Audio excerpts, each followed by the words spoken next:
यह कहानी है राधिका की, जो एक मशहूर पत्रकार थी। उसे अजीबोगरीब और रहस्यमय घटनाओं पर काम करना पसंद था। एक दिन उसे एक पुराने सुनसान गांव की हवेली के बारे में पता चला, जिसे लोग खूनी हवेली के नाम से जानते थे। कहते हैं वहां रात में जो भी गया वो वापस कभी नहीं लौटा। गांव वालों का कहना था कि उस हवेली में एक पूरी परिवार की हत्या कर दी गई थी और उनकी आत्माएं आज भी वहां भटक रही हैं। राधिका को यह सब बकवास लगा, लेकिन उसकी खोजी प्रवृत्ति ने उसे वहां जाने के लिए मजबूर कर दिया। राधिका अपने कैमरे और रिकॉर्डर के साथ उस हवेली पहुंची। हवेली पूरी तरह से उजाड़ और टूटी फूटी थी।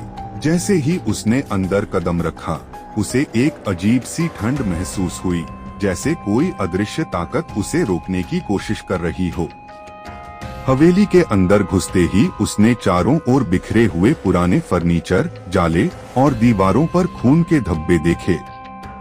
वह अपने काम में लग गई और अपने कैमरे से तस्वीरें खींचने लगी।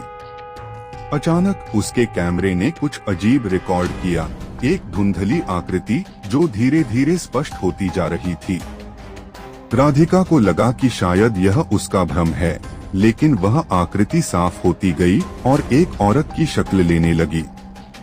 राधिका ने जैसे ही उस औरत की शक्ल को देखा, उसके शरीर में एक अजीब सी सिहरन दौड़ गई।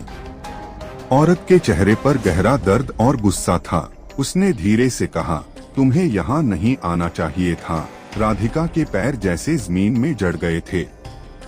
वह भागने की कोशिश करती, लेकिन उसकी आवाज बंद हो चुकी थी। तभी हवेली के दरवाजे खुद ब खुद बंद हो गए। राधिका को अब वहां से निकलने का कोई रास्ता नहीं दिख रहा था। वह औरत धीरे धीरे उसकी ओर बढ़ने लगी। जैसे जैसे वह करीब आती गई, हवेली की दीवारों से चीखों की आवाजें आने लगी। वो आवाजें उसी परिवार की थीं, जिसकी वहां हत्या कर दी गई थी। राधिका को लगा कि अब उसकी मौत तय है। उसने अपनी पूरी ताकत जुटाकर दरवाजे की ओर दौड़ लगाई, लेकिन दरवाजा नहीं खुला। अचानक उसके चारों ओर साया बनने लगे। हवेली के हर कोने से लोग निकलने लगे। उनकी आंखें खून से लाल थीं और चेहरों पर डरावनी मुस्कान। राधिका को लगा कि अब वह बुरी तरह फंस चुकी है।